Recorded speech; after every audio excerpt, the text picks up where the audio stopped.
Much like the films that form the foundation of the Star Wars universe, Star Wars books have always included several series of closely related stories, from Brian Daley's Han Solo Adventures, which are some of the earliest books in the expanded universe, to the debut of the High Republic in 2021. Readers have always been able to immerse themselves in extended story arcs. But sometimes you're not looking for a series.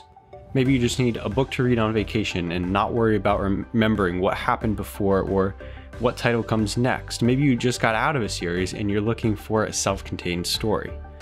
Fortunately, Star Wars authors have also given us shelves full of standalone books over the years. Whether you're interested in canon or legends, there's a wide array of choices, and as always, Utini is here with some of the best works to help you get started.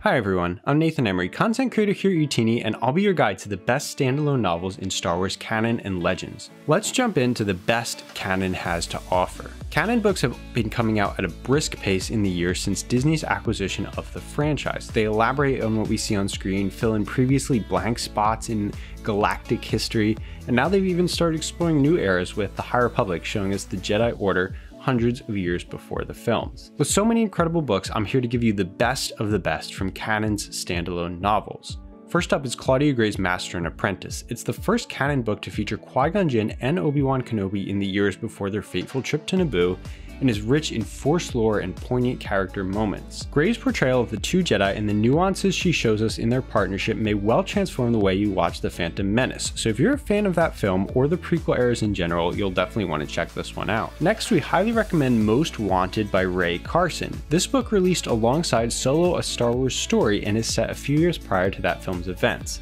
It shows us the origins of Han and Kira's relationship before the film. Ray Carson depicts life with the White Worms in rich detail, emphasizing how rough it really was, with Lady Proxima pitting her underlings against each other. Like Master and Apprentice, it takes two characters we're familiar with and adds an incredible depth to their relationship, transforming what we see on screen when we watch the film. This is a great read for fans of Han and the movie Solo. If you're looking for something a little later in the timeline, check out Bloodlines by Claudia Gray. This novel shows us part of the transition from the ultimate triumph at Endor to the state of affairs we find in The Force Awakens. Frustrated and ready to retire from politics, a growing threat calls Leia to action one more time, just as the disclosure of a dark secret forever changes her relationship with the New Republic. If you're a fan of political intrigue, Leia, and the original trilogy era, this is a fantastic read. For fans of the Clone Wars, you'll absolutely want to check out Dark Disciple by Christie Golden. The book was crafted from story arcs initially written for that TV series and presents an uncommon pairing and a profound reflection on the galaxy-wide war's effect on the Jedi Order. Dark Disciple gives Asajj Ventress' story a fitting ending, while the Jedi Council sends maverick Jedi Quinlan Vos undercover as a bounty hunter to pair with Ventress. Golden weaves the light and dark sides of the Force, romance, and retribution into a morally challenging story. Finally, on the canon side, we've got another entry from Claudia Gray, and that's Leia, Princess of Alderaan. Gray's character work is as strong as ever in this novel as we encounter the adopted daughter of Bria and Bail Organa at a pivotal time in her life.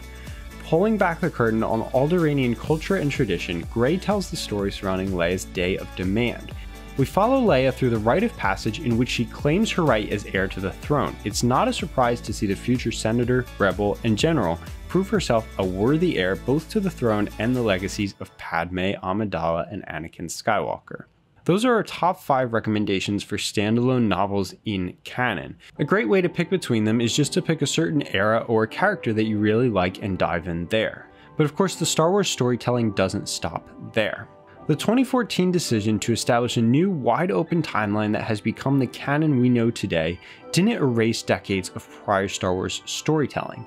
Rebranded as Legends, those books, published before 2014, have been widely available and still enjoyed by readers across the globe. They are experiencing a renaissance with the launch of the Essential Legends collection, so if you haven't explored Legends, there's no better time to jump in than now.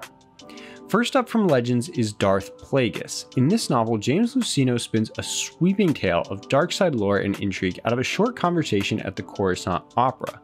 We follow the origins of Palpatine from his roots on Naboo to his rise to the Chancellorship. It sets the stage for and overlaps with the Phantom Menace and shows how the Sith shrewdly work to bring their centuries-long grand plan to fruition. It's a fantastic read for anyone who likes the prequels era or wants to see the Sith origins of Palpatine. Next is Kenobi by John Jackson Miller, which picks up right at the end of Revenge of the Sith, following Obi-Wan Kenobi as the former general and exiled Jedi Master adapts to life on Tatooine. Almost immediately, Obi-Wan stumbles into a long-running feud between moisture farmers and Tuskens, echoing the Western movies that originally influenced George Lucas. Obi-Wan, who now calls himself Ben, is compelled to resolve the conflict as a lifelong servant of the light, while simultaneously coming to grips with Order 66 and the fall of Anakin. It's a great complement to the Kenobi Disney Plus series as well, despite being in different timelines, and is one of the foundational novels that Utini recommends to all new Star Wars readers. Jumping back to the prequels era for our next recommendation, Labyrinth of Evil by James Luceno. It's set just before Revenge of the Sith and follows Anakin Skywalker and Obi-Wan Kenobi as they hunt the ultimate power behind the Separatist machinations. At the same time, Count Dooku and General Grievous strive to bring that same mastermind's plans to fruition. It's a great book for fans of Anakin and Revenge of the Sith in particular. Of course, no best of list about Star Wars Legends would be complete without a contribution from Timothy Zahn. Zahn's 1990s Thrawn trilogy reinvigorated Star Wars publishing, but his standalone Outbound Flight is another fantastic read. Set before the Clone Wars, Outbound Flight tells the story of a Jedi Master's plan to explore beyond the known galaxy. But the effort also has the discreet interest and support of Darth Sidious. The book chronicles one of the earliest encounters between the Republic Grand Admiral Thrawn of the Chiss Ascendancy, a fan favorite and one of the first Legends original characters to be reintroduced to canon. Rounding out our Legends recommendations is Dark Lord: The Rise of Darth Vader, also by James Luceno. Now we're stretching the rules just a bit here because while it is technically standalone, it meshes so well with Labyrinth of Evil and Revenge of the Sith that many people consider it part of an unofficial trilogy. Dark Lord shows us the former Anakin Skywalker's ceaseless and painful effort to adapt to life as Darth Vader, Dark Lord of the Sith. It's another great book for fans of Revenge of the Sith and Anakin Skywalker. So those 5 canon and 5 Legends books round out our recommendations for the best standalone novels in Star Wars publishing. Of course, this doesn't discount the incredible series that both timelines have to offer, but sometimes after the 19-book New Jedi Order or 9 novels of the High Republic so far, you just want a story that stands on its own. I hope Utini has helped you find the next read on your list. If you want to keep up with all the latest Star Wars book releases or see where any comic or book fits into the ever-growing timeline, be sure to head on over to utini.com. Thanks for watching, and may the Force be with you.